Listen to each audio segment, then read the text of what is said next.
The poem of the man God. The third year of the public life. Chapter 483.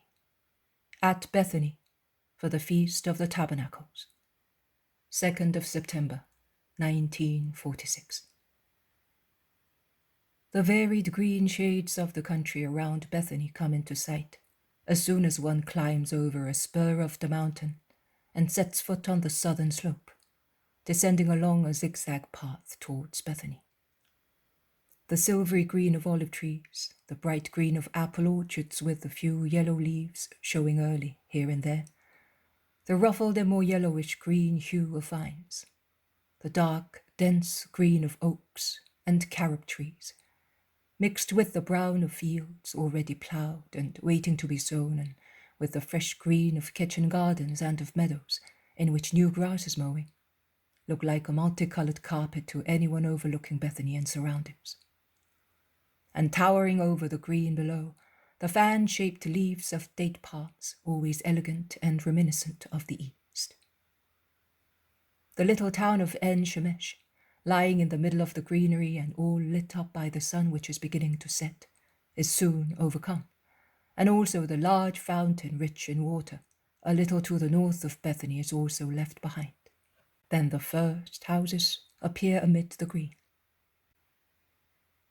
They have arrived after a long, tiring journey, and although they are very tired, they seem to regain strength simply by being near the friendly house in Bethany. The little town is quiet, almost empty.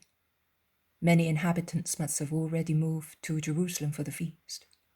So Jesus is unnoticed until he arrives near Lazarus' house. Only when he is near the garden which has now grown wild, where all the stilt birds were, he meets two men who recognize and greet him and then ask, "Are you going to see Lazarus, Master? You are doing a good thing because he's very ill. We are coming from his house after taking him the milk of our asses, as it is the only food, together with a little fruit juice and honey, which his stomach still accepts. His sisters do nothing but weep. They are worn out with watching at his bedside and with grief, and he does nothing but pine for you. I think that he would be already dead if his keen desire to see you had not kept him alive so far." "I am going at once. God be with you." "And will you cure him?" they ask inquisitively. "The will of God will be revealed on him, together with the power of the Lord," replies Jesus, perplexing them, and he hastens towards the gate of the garden. A servant sees him and rushes to open it, but without any exclamation of joy. As soon as the gate is opened, he kneels down venerating Jesus and says in a sorrowful voice, "You have come at the right moment, Lord, and may your arrival bring joy to this house full of tears. Lazarus, my master—" "I know. Be resigned, all of you, to the will of the Lord. He will reward you for sacrificing your wills to his. Go and call Martha and Mary. I will wait for them in the garden." The servant hurries away, and Jesus follows him slowly, after saying to the apostles, "I am going to Lazarus. You can have a rest, as you need it."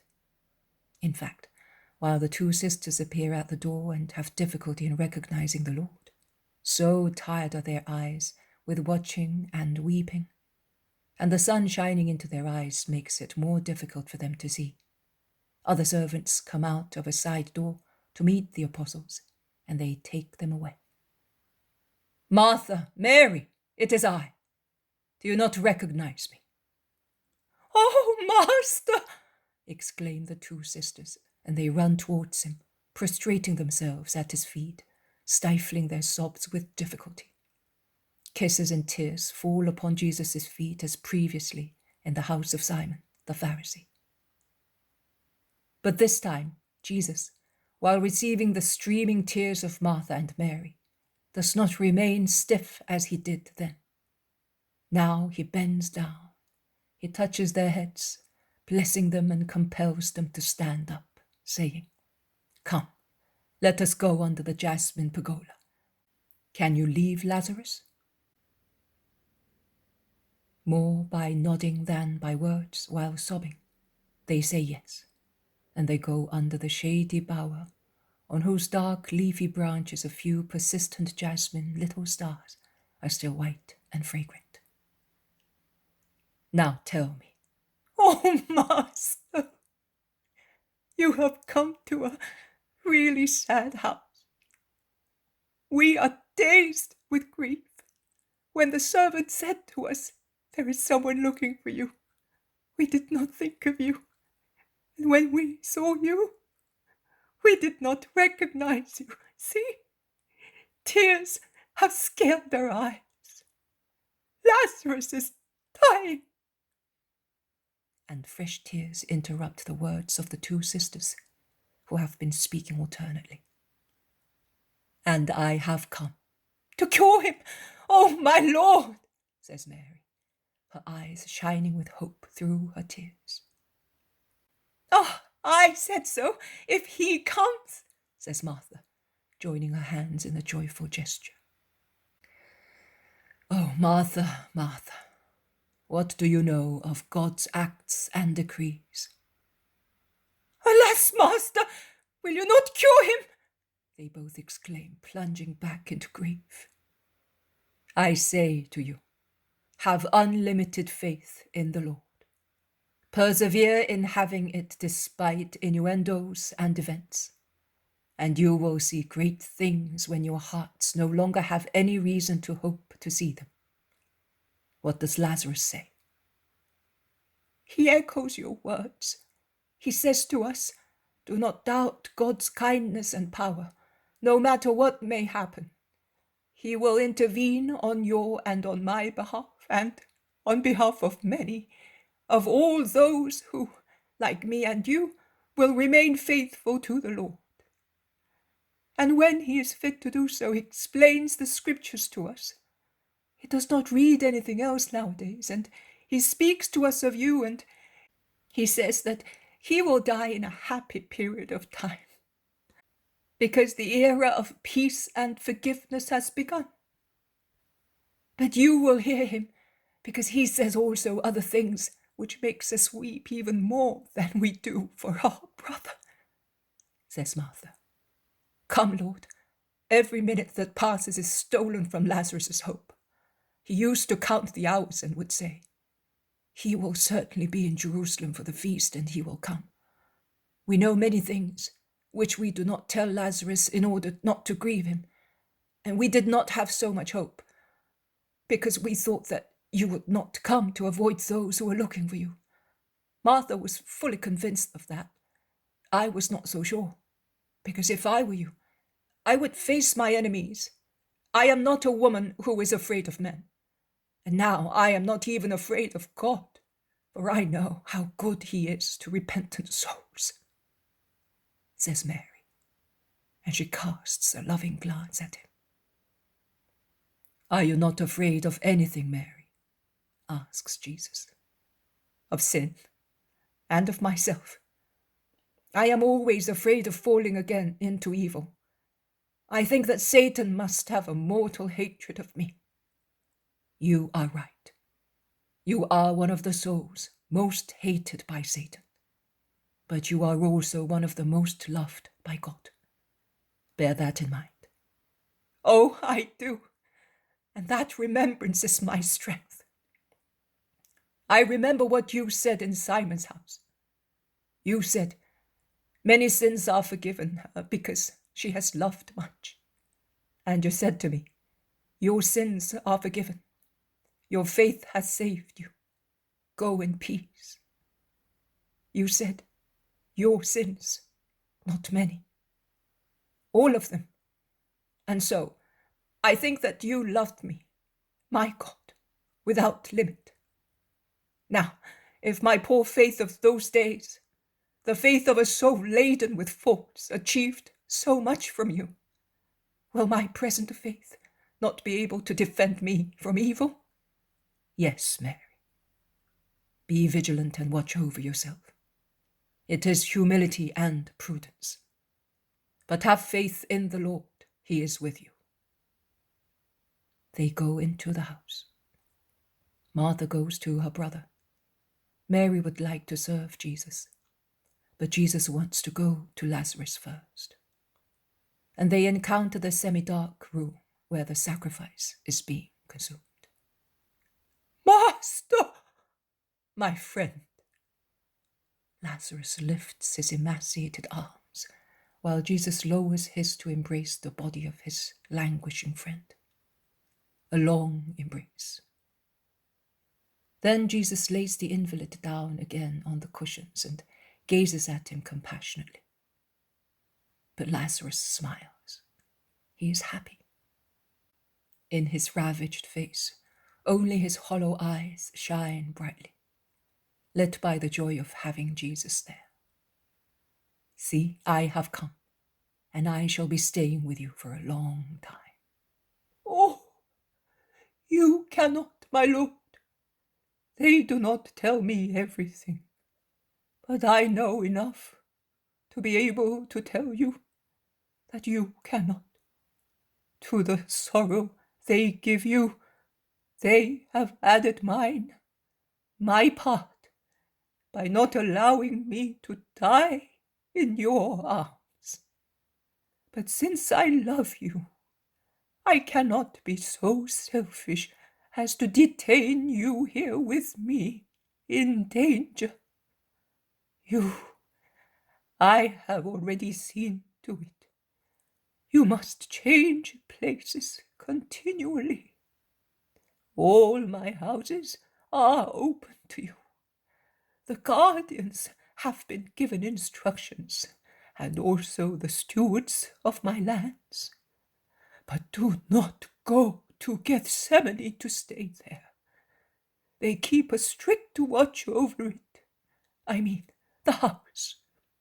You can go among the olive trees, particularly the upper ones, and you can go there along many paths without them finding out.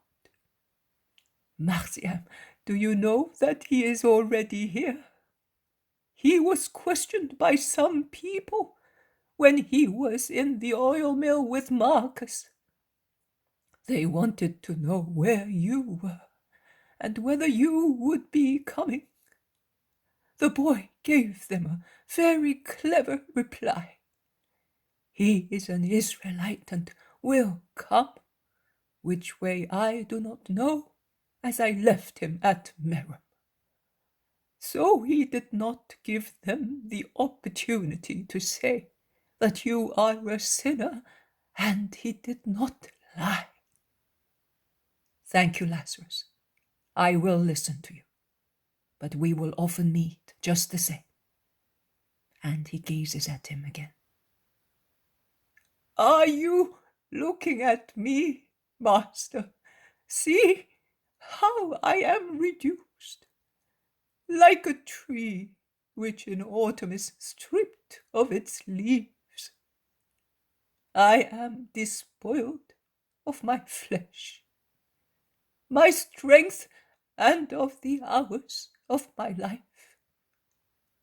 But I speak the truth when I say that if I am sorry that I shall not live long enough to see your triumph, I rejoice at departing, so that I shall not see the hatred which is increasing against you, powerless as I am to check it. You are not powerless. You never are. You see your friend, even before he arrives. I have 2 houses of peace, and I can say that they are equally dear to me. The one in Nazareth and this one. If my mother is there, the celestial love almost as great as heaven for the Son of God. Here, I have the love of men, of the Son of Man, the friendly, faithful, venerating love. Thanks, my friend. Will your mother never come? At the beginning of springtime, Oh, then I shall never see her again. Yes, you will. I am telling you, and you must believe me. I believe everything, Lord. Also what facts disprove. Where is Marcia? In Jerusalem with the disciples. But he comes here every evening. He will be here shortly. And your apostles, are they not with you? They are with Maximinus, who is succoring them, as they are tired and exhausted. Have you walked much? Yes, very much, without stopping. I will tell you about it. But rest now. I bless you for the time being. And Jesus blesses him and withdraws. The apostles are now with Marciam and with almost all the shepherds, and they are speaking of the insistence of Pharisees to find out about Jesus. They say that such inquisitiveness roused their suspicions, so much so that their disciples decided to guard each road leading to Jerusalem in order to warn the Master. In fact, says Isaac, we are scattered along all the roads a few stadia from the gates, and we watch one night each in turns. This is our turn. Ha ha ha! Master, says Judas, laughing. They say that at the Joppa gate there was half of the Sanhedrin, and they were quarreling because some of them remembered the words I spoke at Enganim. Some swore that they heard that you had been to Dothan. Some instead said that they had seen you near Ephraim, and thus they were furious because they did not know where you were. And he laughs, thinking of the trick he had played on Jesus' enemies. They will see me tomorrow. No, we will go tomorrow. We have already made our plans, all in a group and making ourselves conspicuous. I do not want that. You would tell lies. I swear to you that I will not lie. If they say nothing to me, I will say nothing to them. If they ask me whether you are with us, I will reply, can't you see that he is not here? And if they wish to know where you are, I will say, look for him yourselves. How do you expect me to know where the Master is just now? In fact, I will certainly not be in a position to know whether you are in the house, here, or in the orchards, or I do not know where. Judas, I told you. And I say that you are right. But my behavior perhaps is not the simplicity of a dove, but it is the prudence of a serpent. You are the dove, I the serpent, and together we will form the perfection which you taught us. He assumes the attitude of Jesus when he teaches, and imitating the Master to perfection, he says, I send you as sheep in the midst of wolves. Be, therefore, as wise as serpents and as simple as doves. Do not worry about what to say, as the words will then be put on your lips, because it is not you that speak, but the Spirit speaks in you.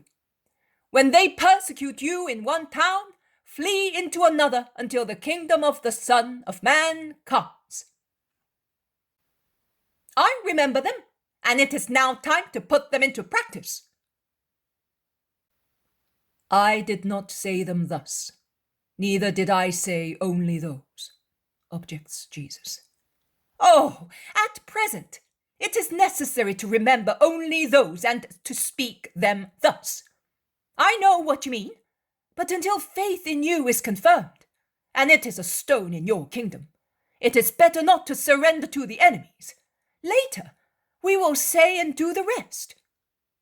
And Judas's expression is so brightly intelligent and impish that he conquers everybody except Jesus, whose eyes. Judas is really the seducer who lacks nothing to triumph over men.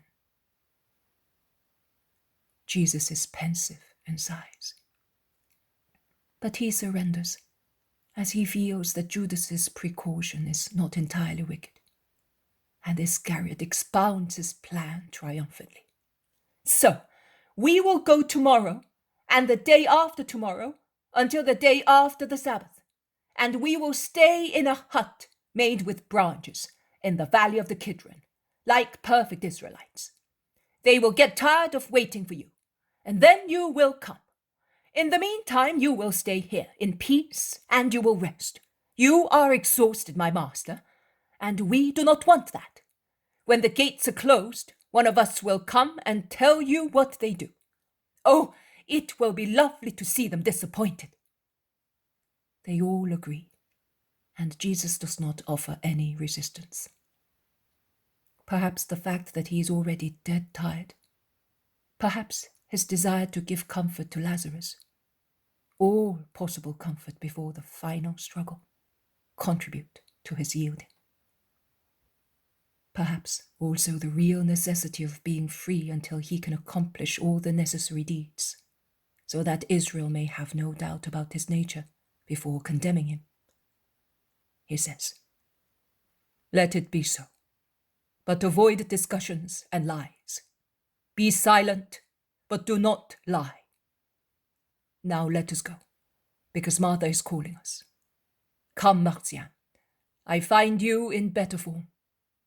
And he goes away speaking to the boy, with one arm round his shoulder.